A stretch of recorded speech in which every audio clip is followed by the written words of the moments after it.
I'm Carol Gaskell. I'm CEO of Full Potential Group.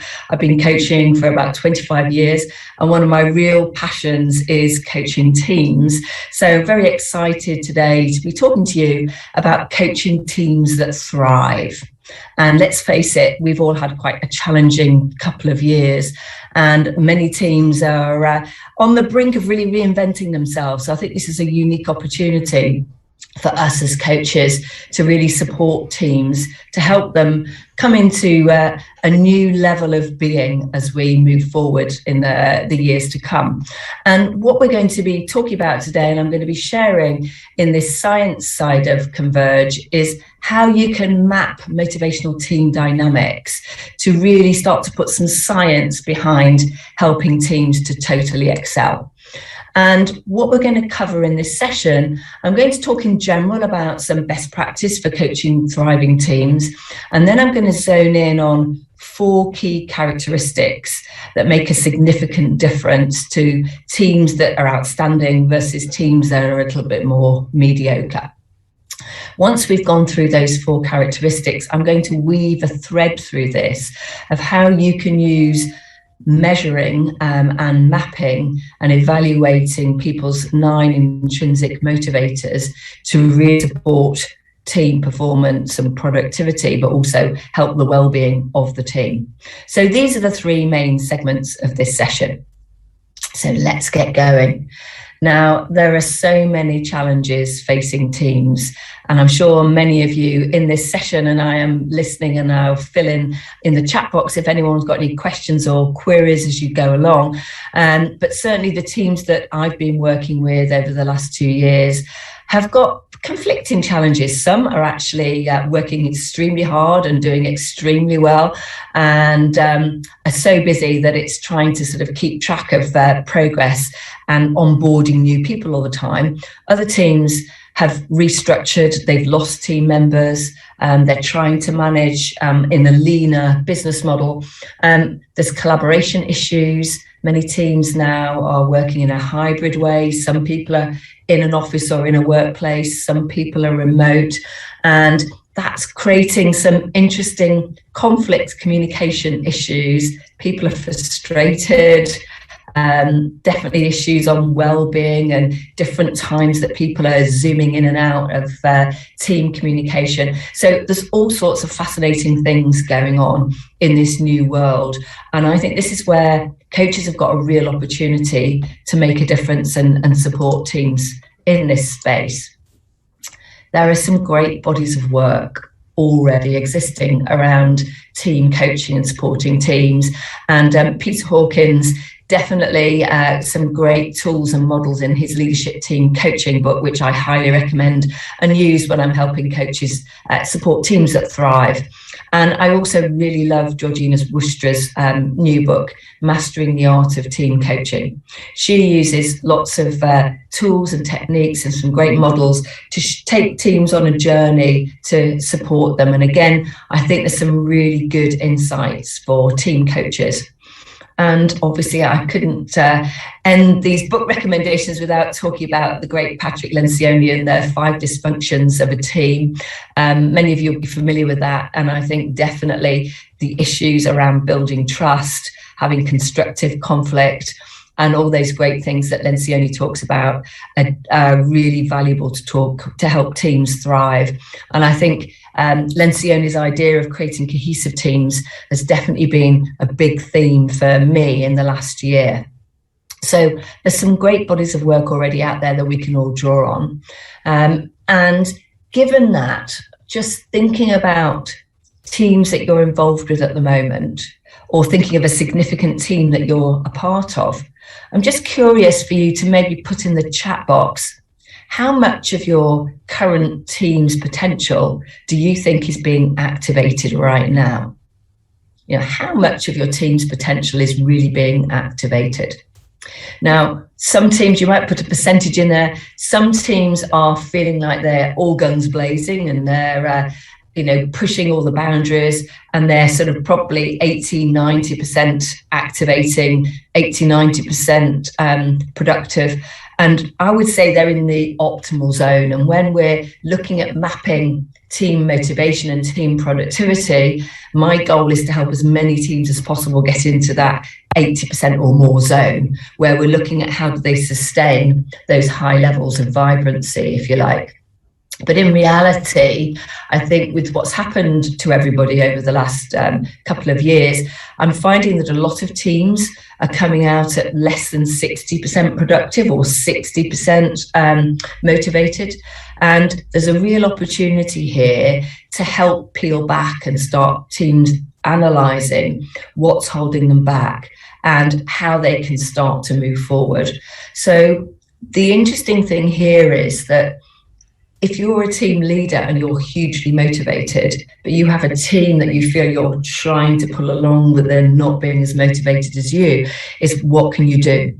And I think as a team coach, supporting the team leader as well as supporting the team and holding that energy for everybody to thrive is super critical. So how much of that team's energy and potential is currently being used? I think from my experience, I would say that most teams can activate at least another 30% of their potential. And it's one thing saying it, but what I like about what I'm going to talk about now, and the reason it's in the science stream, is we can actually measure and map it. Now, a lot of businesses are very keen on looking at the return on investment for anything that they do with their people. And so being able to justify and show trends and actually show evidence and the numbers that support this can be incredibly helpful and valuable. And I think we tend to get what we measure if we measure what we want. So looking at measuring engagement, measuring motivation and productivity, I think is a real key to helping teams thrive. So if you want thriving performance and we want to be in that excellent zone of a good 80% motivated, yes, we need teams that are highly skilled. And a lot of us will spend time providing tools and techniques and coaching people to build their skills and capability and helping them seize the opportunities that are facing them. But you could have the most skilled team in the world with really clear opportunities, a really good business strategy. But if people aren't motivated and there's no fuel in the tank, it's really hard for the team to thrive. And what I've noticed recently is a lot of teams feel like they're running up a downward escalator. You know, they've got a vision, they know where they're trying to get to, but things feel quite difficult. And as a coach, part of our opportunity is how do we help them see what they're doing and how do we help them remove the barriers so that they can perform exceptionally well and equally enhance their well-being in the process. So this is quite interesting. If we start with some numbers here. Productivity is a real buzzword for many of the organisations that we've been working in recently. And lots of people are looking at how do we increase the productivity of our teams. And what we found, especially over the pandemic and teams being in lockdown and people having to work from home or the hybrid working, that many managers and team leaders are a bit worried about this presenteeism. People might be checking in and in theory they're at work, whether it's physical workplace or whether it's at home, but are they really there? Are they looking at Facebook? Is this presenteeism where they don't really want to be there? How much work are they doing? And I think certainly at the beginning of the pandemic, I think many leaders and managers were a little bit skeptical, sort of looking over their shoulder around how do I know that I can trust that my people are delivering? And I think this has become an ongoing theme around how many people are actually present but not actually delivering. And as you can see there, we've got very low productivity. Then we've got in that middle band of teams, they're turning up, they're getting on with what needs to be done, and they've got a sort of average level of productivity.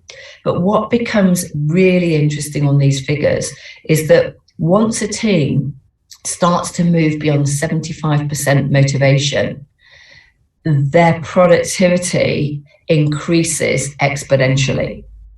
And this is a sweet spot for us coaches in terms of if we're really going to support teams to be unstoppable and to do exceptionally well, one of the first things we can do is help them understand their motivation and help them look at how they can get into that 75%, 80% plus, so they're really high performing. And this is the whole theme for this session today. So, what are the 4 main factors that can make a significant difference to a team that's going to thrive, and how can we as coaches support them? I know there are lots of great tools and models, but the one I want to share today has got 4 key elements. So the key for many teams is to have a really clear purpose, mission and objectives, and that ambitious remit. How many teams do you know have got a truly ambitious remit? I was working with a group of CEOs this afternoon, and I got them to rate how many of them felt they had an ambitious remit. And only about 30% of CEOs felt that they were really clear on their purpose and mission, and that the remit was compelling enough for teams to really want to follow it. So that's the first part that we're going to talk about in this session. And then secondly, once there's a clear remit and people are really galvanized around a purpose and a mission, the next aspect is looking at the interdependency of the team. How much trust is there? What levels of collaboration are going on? Is there a real sense of belonging in the team? And again, this is an area that I've noticed many of the pieces of work we've been doing have linked into this whole interdependency. We'd like our team to be more cohesive. And I think especially many teams have been feeling quite fragmented over recent times, and people ended up working in silos, whether intentionally or not. And so this need for independency and interdependency is really critical. So I'm going to talk about that. And then belief, critical. You know, it's one thing, what's the team doing, but it's also who are they being? And what do they believe about themselves, about their team members, about their team leader, about their vision, mission, what they're here to do? How positive are they? What are their expectations for the future? How optimistic are they? And I think that's a critical thing for us to work on as coaches to support teams to really thrive. And then the final one I'm going to cover today is accountability. Super critical. You've got your ambitious remit, you've got your vision and purpose, you've got everyone collaborating and being cohesive with that interdependency. There's a strong belief and a passion around what everyone's doing. And then it's holding people accountable for the results, individual results, but very importantly, those collective results and that joint remit of what they're doing, and that there's coherence between everybody and everyone's really satisfied. So those are the 4 elements that we're going to consider today. And for me, the real silver bullet that sits in the middle of that is motivation. Because if everybody knows what motivates them and they're all fired up, that feeds straight into the purpose and the mission. If everyone understands their motivators, it feeds straight into interdependency, building trust and collaboration, and that sense of belonging and connection. Equally, if everyone's really motivated, they're more likely to feel positive about the future, have that optimism and that sense of belief. And when everyone's really motivated, they're much more likely to follow through and deliver on their results. The best companies at engaging and motivating people achieve 4.5 times the revenue growth.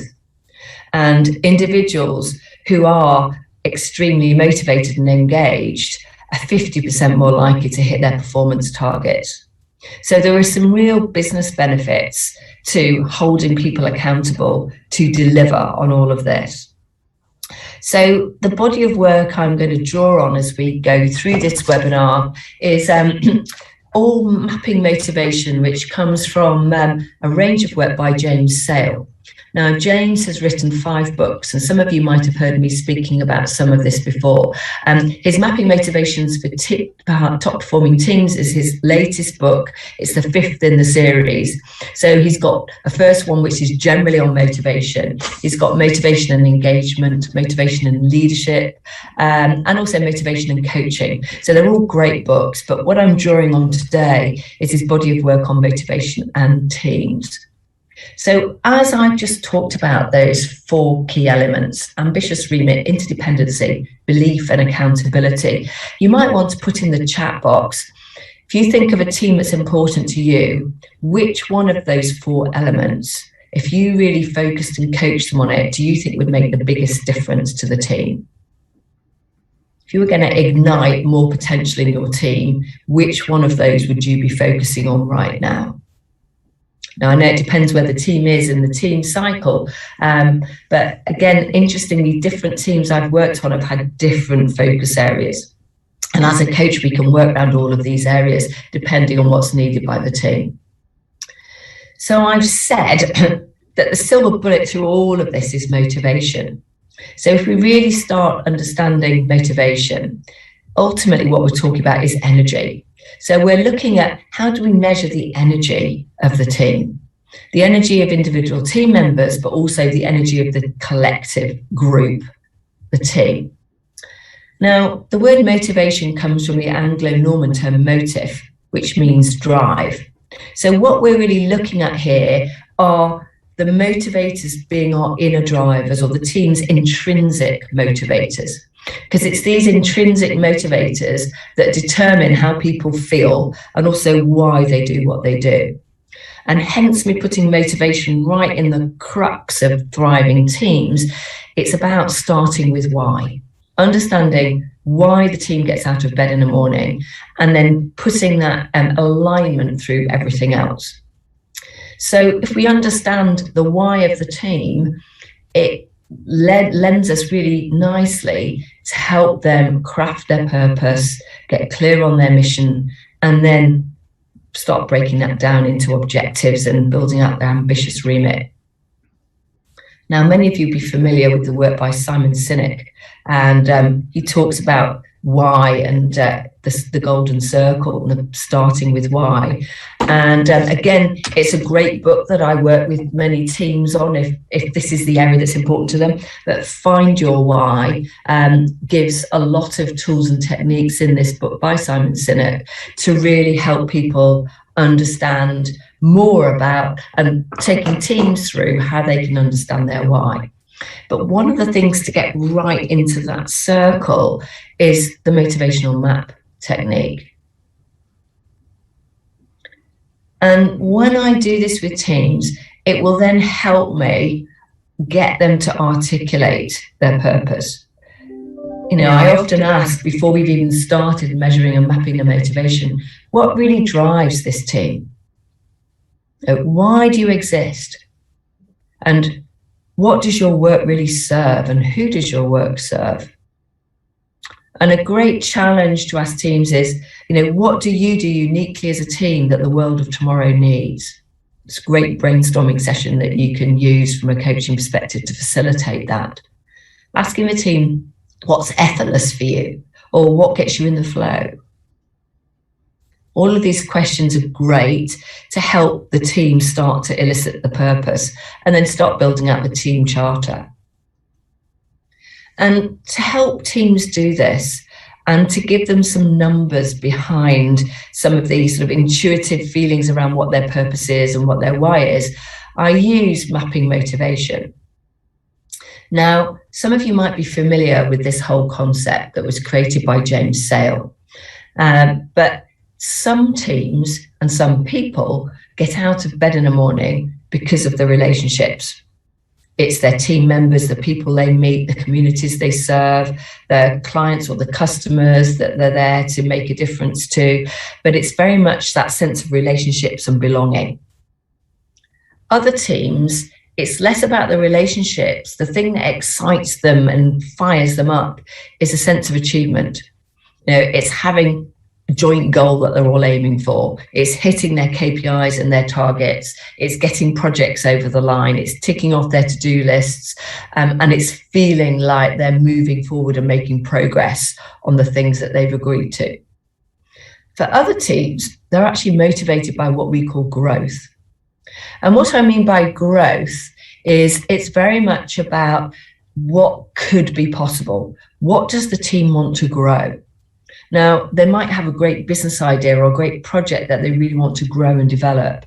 They might want to grow themselves and push themselves to new edges, and they might really want to make a difference and have an impact on the world. So what becomes interesting is thinking about what is it that's driving the team that you're coaching. But to sometimes understand what's driving the team that you're coaching is very much about thinking about what drives you as the coach. Because as we know, sometimes as a coach, we sort of hold up the mirror for the team that we're working with.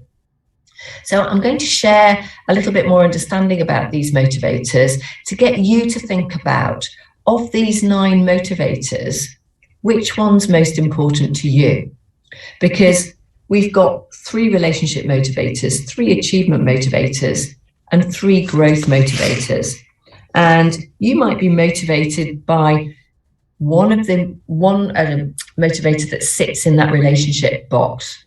The defender likes safety, security, and predictability. The friend likes belonging, fulfilling relationships. The star likes recognition, social esteem, and to be respected. If the team or you have achievement motivators, you might have the director motivator. You like power and influence over people and resources. If you've got a team full of builders, then they will be the ones that want the money. The builders are most commercially orientated. They like above average satisfaction, material satisfactions, above average standard of living, and that sense of wealth building often. Often they're the most competitive teams with each other as well as externally with other teams or other businesses. The experts thrive on knowledge and mastery. Creators love innovating and being ahead of the curve and whatever it is they're doing. Spirits like a lot of freedom and independence, and the searchers like meaning and making a difference. I'm just going to play a short video to give you a sense of the motivators, and as the video is playing, you might want to start thinking, which of these motivators really resonates with me? Which one is likely to be my top intrinsic driver? Because that will influence how you coach. You might also want to think, as you're watching this, I wonder which is the top motivator of the team leader of the team I'm working with, or what's the top motivators collectively of the teams.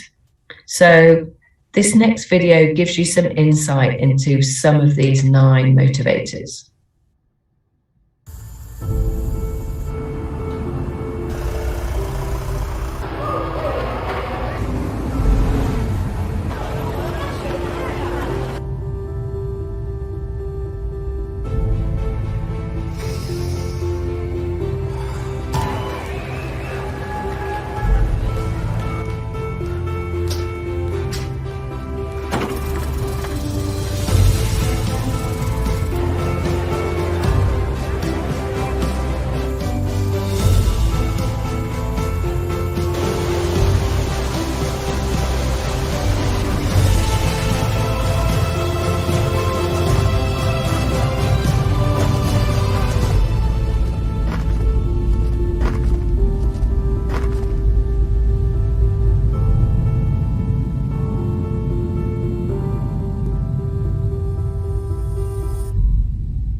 Now, if you've had a chance to put something in the chat box there, I may well have responded as we've gone through this, but I'm sharing my top 3 motivators. So my top 1 is searcher, and I imagine many of you may well have voted for searcher. Like me, meaning, making a difference, contributing and wanting to add value can be super important to you, and that's probably what gets you out of bed in the morning and why you're a coach. I'm finding that quite a few CEOs and senior teams have searcher in their blend of motivators. We like to be purposeful. Feedback is very important, but it's feedback about how we're making a difference, and quality is critical for us. My second motivator is the creator. So I love innovating. I like to be ahead of the curve. I like finding new things that are going to make the biggest difference to my client. Hence me really delighted to be talking about thriving teams and this great tool that you might be able to use with your teams. So very solution orientated and cutting edge. And I get really demotivated if I feel that either I'm not making a difference or what I'm doing is not leading edge or adding real value to the teams I'm working with. And my third motivator is the expert. I like bringing in insight. I love learning new things and spreading the knowledge too. What's quite interesting and maybe a bit shocking to some of you listening to this is my lowest motivator is the friend. Now, you think if we're in the people business that friend would be a high motivator, but actually you can be good at something, but it doesn't necessarily mean it's a motivator. And if I'm really honest, I can get quite energy drained by certain people, and that puts friend at the bottom of my list. I've got the friends that I'm really happy with, but what's more important for me is making a difference in the creativity and the expertise. So it's quite interesting to understand where you are, and equally to work with the leader of a team to help them understand what their motivators are and how that can start creating that leadership shadow across the team. So meaning and making a difference is a top motivator for me. It might be for you. And certainly for quite a lot of the teams I work with, this is their top motivator. If you work in the charity sector, probably won't surprise you to find many people with this as a motivator. I do quite a lot of work in service industries, and again, many teams have searcher as their top motivator. The creator, I also work in marketing and creative services, and it wouldn't surprise you that creator comes high.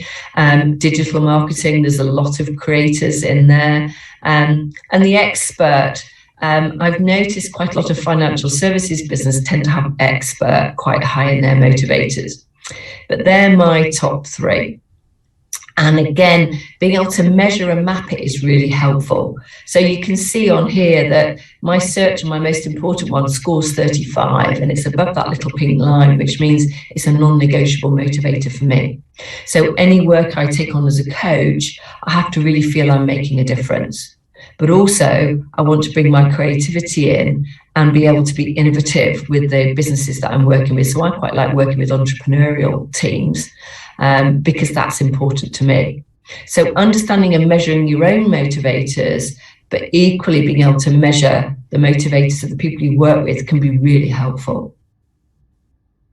Now, this is a team that I've worked with just recently. Now, they came out collectively as a team at 69% motivated. We call that the boost zone. My target for them is to get them to over 80% motivated if they're going to totally thrive. And what's interesting for them is their top motivator is searcher, so they want to make a difference. Their second one is spirit, so freedom and independence is really important to them. And the third one is the builder, so the commercial aspect. You know, for them, performance-related pay is really important. So once you get a sense of the team, you can start helping them craft their purpose and their vision and their mission. So this particular team was incredibly purposeful, very independent, but also very commercial. So those words, purposeful, independent, and commercial, became part of their values. And we started to build on that to help them create a purpose statement and then start to create a mission for the team. We can see here that their team risk index, their propensity for risk was a 6 out of 10. So they were okay with a bit of risk, but not too much. So I was very aware as a coach not to push them too far and push their boundaries too far. The spirit motivator that this team had, just going back, you can see their second motivator was actually causing quite a few issues in the team. The spirit is about freedom, independence, everybody making their own decisions. And especially as people have been working in a hybrid way and many people have been working from home, what had happened is there were lots of free spirits who enjoyed that freedom, working their own time, being quite flexible. But the challenge had been the team had actually lost their cohesion. And part of the remit for us when we were working with them is everyone was working in their own silos. There was no collective agenda. There was no sharing of what each other was doing. But also what the team members were finding is they were actually treading on each other's toes because they weren't sharing what they were doing. Sometimes one person would be doing the same piece of work as another person without even realizing it. So understanding this motivator and talking about this motivator shifted the team's ability to thrive because they really were not feeling independent. So helping them understand that, put clear boundaries in place and manage everyone's priorities was actually really important for this team and a critical part of coaching. The builder motivator, their third motivator, was also important. And at this point, this team did not have any performance-related pay structures in place. And as we worked with the team, it became really important that what they were actually motivated by was having really clear KPIs, holding each other to account, actually having a scoreboard and a dashboard where they could all track their progress and see how they were doing, because this team was incredibly competitive. As soon as we started tracking goals and putting the scoreboard in place, their results started to increase. So again, it was a really important part of the coaching to work with the team on that. So I've talked about understanding motivation at one level and how to start tracking and measuring it. And we've looked at how that can feed into the purpose and the mission and really understanding what the team's about. And so the second element I now want to look at is interdependency. And this is a big issue for lots of teams at the moment. And I suspect if you're coaching, you've probably been asked, how do I help this team build more trust again? How do we help them collaborate, build that sense of belonging? Some of you may well use personality profiling, and I've used it with the teams I've worked with for over 20 years. And, you know, whether you do use, I use Insights and Clarity 4D profiling. Some of you might use MBTI or DISC. There's lots of great tools out there. And that's definitely really helpful to support a team to understand each other and collaborate and communicate better. So it's definitely a lens to use. I also work a lot with neuroscience and neuroscience of the brain and helping people understand a brain adaptive approach, because agility and collaboration is super critical at the moment. So this is a really good book. If people are interested in this, you might want to see the resources that go with this webinar. But very much with neuroscience, what's fascinating is understanding that team members transfer energy between each other, and that whole process of transference has a direct impact between the team leader and the team, whether they're working together physically in a space together or whether they're working remotely. And it's quite interesting to build this ability to understand each other. And so whereas I found that profiling personalities and people understanding behaviors can help collaboration and cohesion, motivation has gone one step further for me. So it goes beyond the behaviors, beyond the personality, into actually what's driving those behaviors. So motivation can take the team to a slightly deeper level. And so when we're mapping a team's motivation, I've spoken about individual motivators, but we can actually create a dashboard of team members. So what I've put up here on this slide is, as a coach, when I've profiled a team, I can look at it and look at the bright pink ones are the person's top motivator. So I can see Nick, the person at the top, he's really motivated by freedom and having that spirit autonomy motivator. Whereas Tracy is totally at the other end of the spectrum. And for her, what's important is she wants friendship. Now, she's a little bit Billy No Mates, because nobody else on the team really finds the friendship important. And Tracy's the one that's trying to organise socials now the team's back together, and nobody else wants to do them. And it's really helped give an understanding of why the drivers are different. Equally, you can see Steve is very much an expert. Jack, it's about being safe with the defender. And then we've got Bex and Mike, who are like me, they've got strong searcher motivator. So again, you can start to see who's similar, who's different, and really support the team to understand each other better, to build that collaboration. Now, if the team has high searcher, to build the collaboration and help them understand each other, meaning and making a difference is important. Having really clear objectives as a team becomes very critical. regular feedback is also important. Spirit teams need a structure so that they can operate more effectively and to simplify and prioritize better. Teams that are highly creative, it is very much about getting them to problem solve and get them to have innovation think tanks. Expert teams definitely love training, mentoring, coaching, and spreading their knowledge. Builder teams need goals and targets and rewards. Director teams like responsibility, tend to take on a lot, and really need a very clear sense of direction and trajectory for the team. Star teams like to be highly visible. You really notice them in a business. They stand out because everybody knows that team.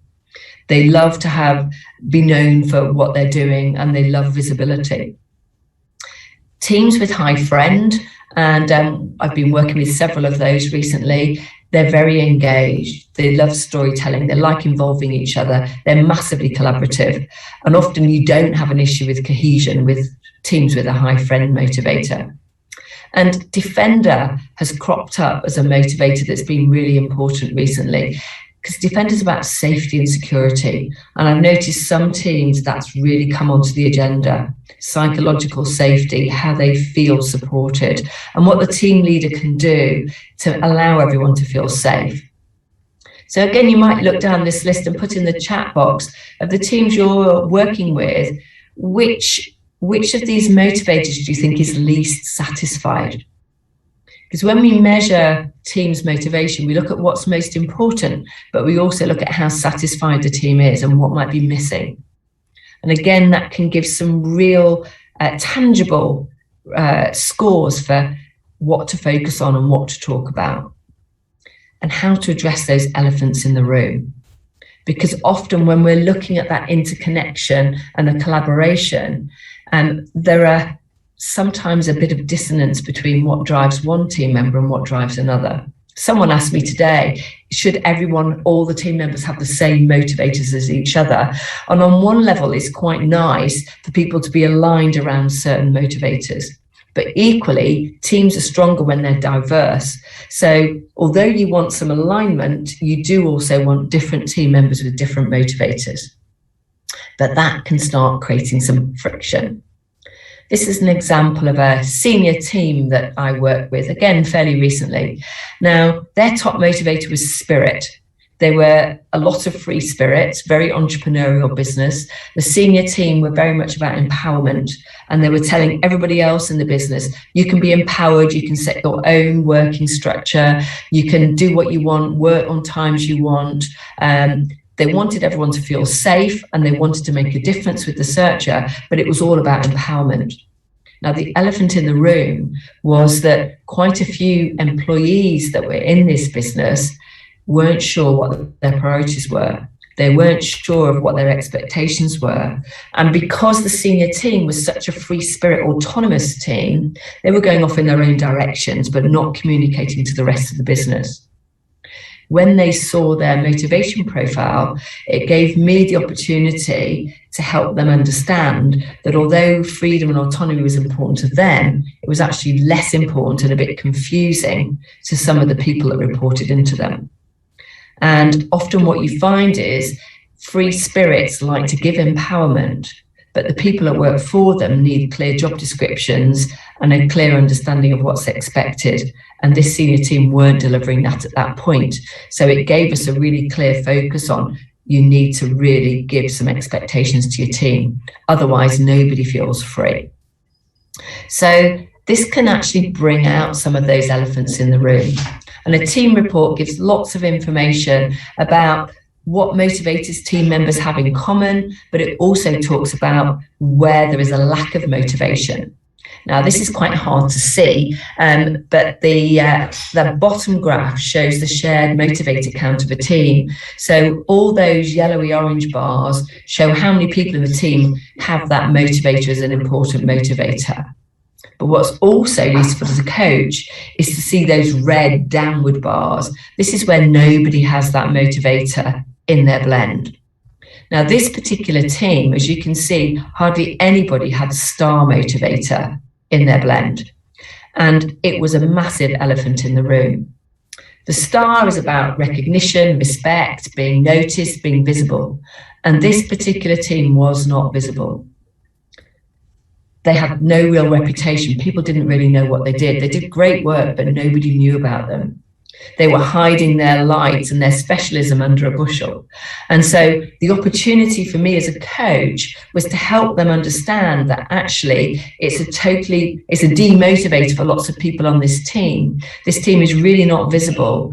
And we actually looked at how can we focus on your team brand, focus on your team reputation. But rather than trying to make it a look at us, we're great egos and it's all about our star, their top motivator was searcher. So they wanted to make a difference. So I looked at this whole aspect of respect with them and social esteem and recognition and reputation. And I said, look, it's not about reputation for you as a team, but the more you build your visibility and the more you build your reputation, the greater difference you can make. So sometimes connecting a team's bottom motivator with their most important one will fire them up to do something. Now, this team was hugely ambitious and they really wanted to make a big difference in the world. And it suddenly sent a massive light bulb onto them that actually we're not going to make a difference unless we really recognize our star. We focus on our brand and we focus on our reputation. And that then gave me a big in to coach them around that. It was an elephant in the room, but we got it out. So we've talked about purpose, we've talked about that connection between everybody, and now I'm going to move on to belief and positive expectations.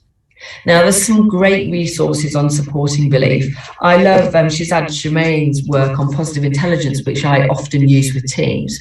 But what's also really useful is a great book called Monetizing the Employee Experience.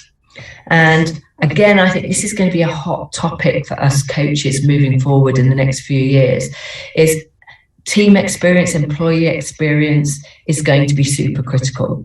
There's lots of talk about the importance of the customer experience, but actually the customer's experience is a direct result of how the employees are feeling, how the team's feeling.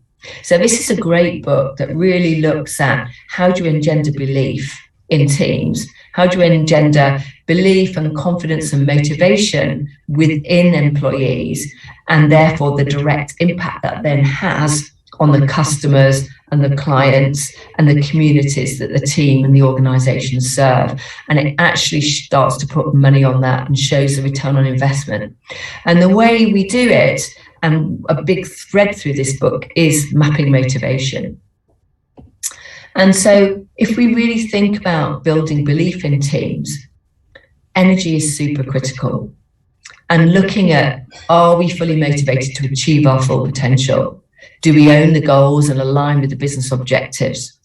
And to get that sweet spot of productivity in a team, building the environment and the working conditions by understanding motivational drivers and linking that with emotion and how everyone's feeling starts to build that huge sense of belief.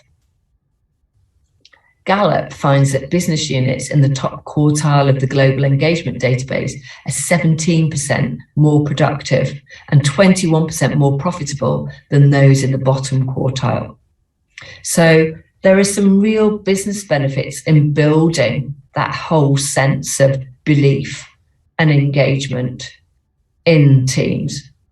And I think partly where businesses really enjoy this and where teams start to track their progress is when they can feel that it's actually making a huge difference. And then the final thing I'd like to talk about as we go through this is thinking about how we measure this, the accountability piece, the results piece, the coherence, and how satisfied people are. So I've spoken about understanding your own motivators and how you can measure those, or the team leaders' motivators and the team. But what becomes really interesting is comparing different teams. Now, this is a business that we worked with a while ago, and the overall motivation of the organization ended up being about 78%. I was really keen to start moving them over to that 80%, which is my target. Now, we did a lot of work with the senior management team. And as you can see here, we got them well, they're the red bar, we got them well over to sort of 85% or just over motivation, which is really great for them. But we started looking at, you can compare the differences between the different team members and the different teams.